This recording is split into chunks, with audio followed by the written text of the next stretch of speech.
तर या कापसी जिल्हा परिषद मतदारसंघामध्ये फक्त राष्ट्रवादी आणि राष्ट्रवादी असं म्हटलं तर चुकीचं ठरणार नाही. शशिकांत दादांनी या कापशी खोऱ्यात कोट्यावधी रुपयाची कामं केलेली आहेत. आमच्या शिल्पा वहिनींनी केले ती दुसरी भगिनी करू शकणार नाही. तिचं लग्न असून दे, मैताला असून दे, प्रत्येक सुखदुःखात हजेरी जबाब माणूस जर कोण म्हटलं तर शशिकांत दादा. पण निवडणुका बघून राजकीय नेते काम करतात, पण इतर निवडणुका बघून काम न करता त्या काळामध्ये कुठल्या निवडणुका नसताना अगदी 700 लोकांना जीवदान देण्याचं काम शशिकांत खोत यांनी केलेलं आहे.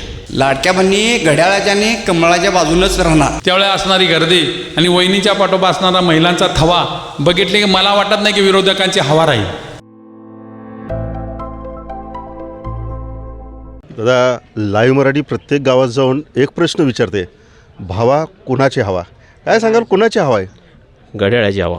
काय कारण काय? कारण म्हणजे विकास कामाचा जर विचार केला तर या कापसी जिल्हा परिषद मतदारसंघामध्ये फक्त राष्ट्रवादी आणि राष्ट्रवादी असं म्हटलं तर चुकीचं ठरणार नाही. आदरणीय शशिकांतदादा खोत यांच्या नेतृत्वाखाली या ठिकाणी कापसी खोऱ्याचा मोठा असा विकास, सामाजिक परत सर्वच विकास कामामध्ये आदरणीय शशिकांतदादांनी मोठा विकास केलेला आहे. त्यामुळं इथं घड्याळच पाहिजे, इथं राष्ट्रवादीच पाहिजे आणि इथं महायुतीच पाहिजे असं म्हणायला पाहिजेत. काय म्हणजे तुम्ही म्हणताय की शशिकांत खोत यांनी बरीच सामाजिक राजकीय कामं केली, काय कामं केली? कोरोनाचा कार्यकाल बघितला तर त्यावेळी कुठल्याही निवडणुका नव्हत्या, पण निवडणुका बघून राजकीय नेते काम करतात, पण इतर निवडणुका बघून काम न करता त्या काळामध्ये कुठल्या निवडणुका नसताना अगदी 700 लोकांना जीवदान देण्याचं काम शशिकांत खोत यांनी केलेलं आहे.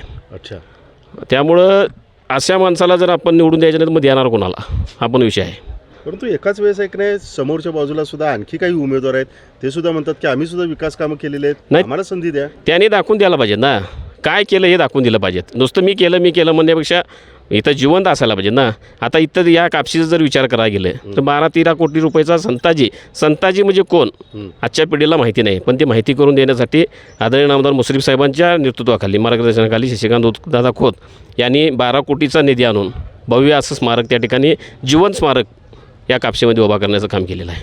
विरोधकांनी काहीच कामं केली नाही त्याचं? काय केलंयच काय नाहीच ना. करला असलं तर त्यांनी सांगावं, जाहीरपणानं सांगावं की आम्ही हे केलं आहे. कुठलंही काही व्हिजन नाही, कुठलंही काम नाही, नुसतं कुठं विरोधाला विरोध म्हणून ही निवडणूक लादलेली आहे. अच्छा, लादलेली आहे. हां. मग शशिकांत खोत यांचं विजन काय आहे? मग विजन, विकासाचं विजन बघितलं तर गेल्या 5-6 वर्षामध्ये आपण बघतोय. आता अजून जे काय शिल्लक असेल, उर्वरित काम असेल ते फक्त आणि फक्त शशिकांतदादा खोत, शिल्पाताई खोत हेच करू शकतात. तुम्ही तरुण आहात, तरुणांच्या दृष्टिकोनातून काय वाटते, काय अजून व्हायला पाहिजे?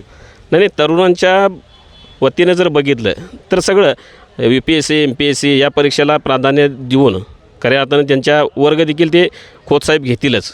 अच्छा, पण सगळ्याच गोष्टीमध्ये म्हणजे मग ते व्हॉलीबॉल असेल, आपला क्रिकेट असेल, यामध्ये देखील खोतसाहेबांचा म्हणजे त्या गोष्टीला देखील त्यांचा पाठिंबा असतो. हा खेळ देखील वाढवण्याचा त्यांचा प्रयत्न आहे. एक प्रश्न मगाशी उल्लेख करत असताना यावेळेस राष्ट्रवादीचंच घड्याळ असं तुम्ही म्हणालात. काही दिवसांपूर्वी उपमुख्यमंत्री अजितदादा पवार हे निघून गेलेत आपल्यातून, त्याचा काही परिणाम, एक सहानुभूती वगैरे या ठिकाणी काय? निश्चित अतिशय दुर्दैवी घटना त्या ठिकाणी अजितदादांच्या रूपानं या ठिकाणी आपल्याला पाहायला मिळेल. एक कामाचा नेता आणि विकासाचा वादा असं म्हटलं तरी चुकीचं ठरणार नाही. ही दुःखद घटना जरी असली तर अजितदादांच्या स्वप्नात जो काय महाराष्ट्र आहे किंवा जो काय विकास आहे तो कापशी खोऱ्यामध्ये देखील शशिकांतदादांच्या रूपानं या ठिकाणी जिल्हा परिषदेच्या माध्यमातून होईल आणि त्याचा फायदा निश्चितपणाला आपल्याला या ठिकाणी पाहायला मिळेल. छान बोललो ते. काय सांगाल, म्हणजे थंडीचं वातावरण आहे परंतु राजकीय मात्र चांगलीच गरमी या ठिकाणी पाहायला मिळते. काय, कोणाचं वातावरण गरम आहे? तर घड्याळाची हवा आणि कमळाची हवा इथं बघा तुम्हाला निश्चितच मिळेल. काय कारण काय आहे याच्यामध्ये? इथं आदरणीय नेते नामदार मुश्रीफ साहेबांच्या नेतृत्वाखाली शशिकांतदादांनी या कापशी खोऱ्यात कोट्यावधी रुपयाची कामं केलेली आहेत. त्यामध्ये रस्ते, पाण्याची सुविधा असून दे, दवाखाना असून दे, कोरोना सेंटर असून दे, असं ज्वलंत परस नाहीत, ते सगळं मार्गी लावण्याचं काम दादांच्या नेतृत्वाखाली ह्या ठिकाणी निश्चितच झालेलं आहे. मी जर असं म्हटलं की तुम्ही जी काही दादांची कामं केलेल्याचा दावा करताय, मी जर बघायचं रस्ते वगैरे म्हटलं तर तो दिसून येणार काय? तुम्हाला कागल तालुका सोडून बाहेर फक्त जावा. कागल तालुका म्हणजे काय, तुम्हाला ह्याचं निश्चितच उदाहरणं तुम्हालाच मिळेल. म्हणजे साहेबांचं काम किती मोठं आहे तुम्हालाच दिसून येईल. म्हणजे आम्ही सांगण्यापेक्षा आम्ही समर्थक म्हटलं तर चुकीचं ठरेल. तुम्हाला साहेबांचं काम किती मोठं आहे. कागल तालुक्याची सीमा ओलांडून तुम्ही बाहेर जावा. कागल तालुक्याचा रस्त्याची सुविधा म्हणा, दवाखाने म्हणा, साहेबांनी मोठ्या प्रमाणात आणलेले आहेत आणि दादानी साहेबांच्या हाताला धरून आमच्या कापशी खोऱ्यात भरपूर कामं केलेली आहेत.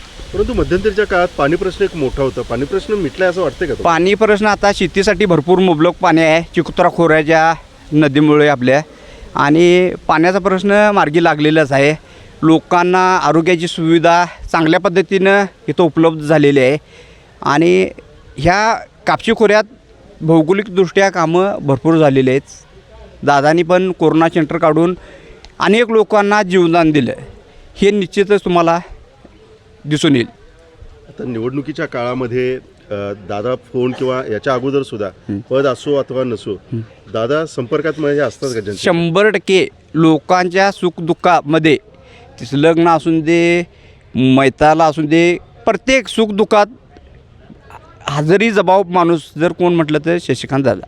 आपण शशिकांत दादांविषयी भरभरून बोललाय, पण ज्या उमेदवार आहेत त्यांच्याविषयी काय सांगाल? उमेदवार ताईंच्या माध्यमातून कामं जिल्हा परिषद सदस्य होते. प्रत्येक गावात फुलाची पाकळी, प्रत्येक तुम्हाला पानंदी रस्ते असतील, प्रत्येक तुम्हाला पाण्याचा प्रश्न असेल, प्रत्येक काम झाले. दादाने इथं बांधकाम कामगारांसाठी इथं स्वतः काम घेतले खर्चाने, हे तुम्हाला निश्चितच इथं दिसेल. कापशी खोऱ्यातील लोकांना कोल्हापूरला जायला लागू नये त्यासाठी तिने ह्या मैदानावर इथं कॅम्प घेतलेले आहेत, हे तुम्हाला दिसून येईल. एक शेवटचा प्रश्न, वहिनी उमेदवारीच्या निवडणुकीच्या रिंगणात आहेत खूप वहिनी, तर लाडक्या वहिनी कोणाच्या बाजूला राहतील असं वाटतं तुम्हाला? लाडक्या बहिणी घड्याळाच्या आणि कमळाच्या बाजूनच राहणार, एवढं तुम्हाला निश्चित. इथं कामच भरपूर आहे. साहेबांचं काम इथं कागल तालुक्यात प्रचंड असल्यामुळं एक साहेबांचा हात बळकट करण्यासाठी लोक निश्चितच साहेबांच्या मागं यावेळी राहतील. काका काय सांगाल तुम्ही, कुठल्या मुद्द्याच्या भोवती ही निवडणूक फिरायला लागली असं वाटतं तुम्हाला? विरोधासाठी विरोध हा एकच मुद्दा घेऊन विरोधक आमच्या विरोधात उभारलेत. मग तुम्ही आता प्रश्न विचारला की सौ वहिनींचं काय काम. ज्या वेळेला पुरुष समाजात काम करत असतो, समाजसेवा करत असतो, त्यावेळेला तिची भगिनी जी त्यांच्या सौ ज्या वेळेला घरातलं घरकुल सांभाळत असतात, त्यावेळेला पुढेकरी माणूस किंवा नेता माणूस समाजासाठी काम करू शकतो. जर तो घरातच गुंतला तर समाजासाठी वेळ देऊ शकणार नाही. आणि जे मोठं काम आमच्या शिल्पा वहिनींनी केलं आहे ती दुसरी भगिनी करू शकणार नाही. म्हणून कैलासवासी अजितदादा पवारसुद्धा म्हणाले की सुनेत्रा वहिनींनी मला घरात मदत केली, म्हणूनच मी समाजासाठी महाराष्ट्रासाठी काम करू शकलो. आणि ते फार मोठं काम शिल्पा वहिनी घर सांभाळतात, म्हणूनच शशिकांत दादा समाजापुढे जाऊ शकतात. सकाळी 6 पासून संध्याकाळी 10 पर्यंत ते काम करू शकतात. घरातली सगळी संपूर्ण जबाबदारी कुटुंबाची शिल्पाताई वहिनी घेतात. ज्याप्रमाणे कुटुंबाची जबाबदारी ते घेतात, तर येणाऱ्या 5 वर्षाच्या काळात शिल्पा वहिनी अखंड जिल्हा परिषद मतदारसंघाची जबाबदारी घेऊन जबाबदारीनं काम करतील, एवढंच मी सांगतो त्याबाबतीत. प्रत्येक निवडणुकीमध्ये जाहीरनामे असतात आणि ते जाहीरनामे बघून जे मतदार आहेत ते मतदान करत असतात की या उमेदवाराचा जाहीरनामा चांगला आहे. शिल्पा खोत यांनी काय जाहीरनामा जनतेसाठी दिला आहे? मला काय म्हणायचं, जाहीरनामा देण्यापेक्षा ज्यांनी आजपर्यंत त्यांच्या मिस्टरने काम केलं हाच तो त्यांचा जाहीरनामा आहे. कैलासवासी अजितदादा पवार यांनी जसं म्हटलं सुनेत्रा पवार आपल्या महत्त्वाच्या आहेत, त्याचप्रमाणे ह्या वहिनी महत्त्वाच्या आहेत. शशिकांत दादांनी जे काम केलं 5 वर्षात तेच त्यांची पोचपावती आहे. कशी सांगतो तुम्हाला, अखंड महाराष्ट्राच्या वेळेला ज्या वेळेला संताजी घोरपड्यांचं स्मारक उभं करण्याचा प्रयत्न केला गेला, त्यावेळेला ज्या PNA वगैरे माहीत नव्हतं त्यांना माहिती पुरवण्याचं काम, घोडा कसा असावा, तळं कसं असावं, जे पूर्वीचं तळं आणि आत्ताचं तळं हे दोन्ही तळी मी बघितलेत. कारण 1965 पासून मी बघतोय त्या तळ्यात इकडून तिकडून जाता येत नव्हतं आणि आज ते महाराष्ट्रातलं 1 नंबरचं प्रेक्षणीय स्थळ करण्याचं काम शशिकांतदादा खोत यांनी केलेलं आहे. जरी सौ वहिनी पुढं तर त्याला पाठिंबा किंवा बॅकफूट हे शशिकांतदादांचंच राहणार आहे. वहिनी आज चूक वस्तूतनं वाढलेल्या जरी असल्या तरी ते फिरण्याचं जे काय कसब आहे, सकाळी 6 पर्यंत संध्याकाळी 6 पर्यंत प्रचाराच्या दौऱ्यात त्या फिरतात, ते बघितलं तर येणारी 5 वर्षेसुद्धा पायाला भिंगरी लावून मतदारसंघाचा कायापालट केल्याशिवाय राहणार नाहीत. शेवटचे 2 प्रश्न, त्यातला एक प्रश्न असा की विरोधक म्हणतात की ही लढाई अटीतटीची होणार आणि विजयासाठी संघर्ष करावा लागणार. वाटती ही निवडणूक तितक्या अटीतटीची होईल? ज्या वेळेला निवडणुकीला 2 उमेदवार उभारतात त्या प्रत्येक उमेदवाराला फॉर्म भरतानाच वाटत असतं की मी निवडून येणार. त्यामुळे त्यांना ते अटीतटीची वाटत असेल. अटीतटीची निवडणूक कधीच होत नसते. ज्या वेळेला आम्ही आता मॉब बघतोय, ज्या वेळेला प्रचारासाठी बाहेर जातोय, त्याच वेळेला आम्हाला समजतं आहे ज्या वेळेला दादांच्या बरोबर जातोय त्यावेळेला असणारी गर्दी आणि वहिनीच्या पाठोबा असणारा महिलांचा थवा बघितले की मला वाटत नाही की विरोधकांची हवा राहील. शेवटचा प्रश्न, 9 तारखेचा निकाल काय असेल? 9 तारखेचा निकाल कोणत्याही परिषदेत कमळ आणि घड्याळ असेल. ह्याचं कारण सांगतो तुम्हाला, कमळाची पण सांगतो. जे कैलासवासी राजेंद्र माळी वारले ते सुनीता माळींचे मिस्टर होते.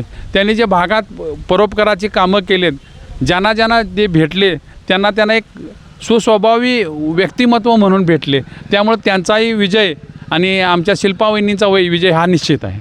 आपण बोलण्याच्या ह्याच्यात सांगितलं, अजितदादांचा अनेकदा उल्लेख केला.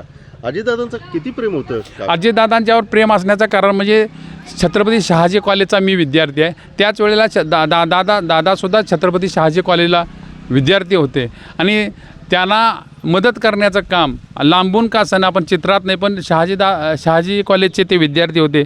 परत कैलासवासी पाटील, वाळकीचे पाटील हे आमदारसुद्धा आमच्याच कॉलेजला होते आणि त्यामुळे दादांचा संपर्क थोडा प्रकारात दूर होऊन का असना आमचा एकमेकाबरोबर आला आहे. आणि अजितदादांचं जे वक्तव्य होतं ते वक्तव्य मला खूप आवडायचं. त्यांचा धडाडीचा निर्धार, निर्भयपणे बोलण्याचं, एखाद्या प्रश्नाला सामोरं जाण्याची ताकद त्यांच्याकडे होती. जरी मीडियानं त्यांच्यासमोर काही टीका केल्या तर त्या टीका अशा असायच्या की 8 दिवसानं विरल्या जायच्या.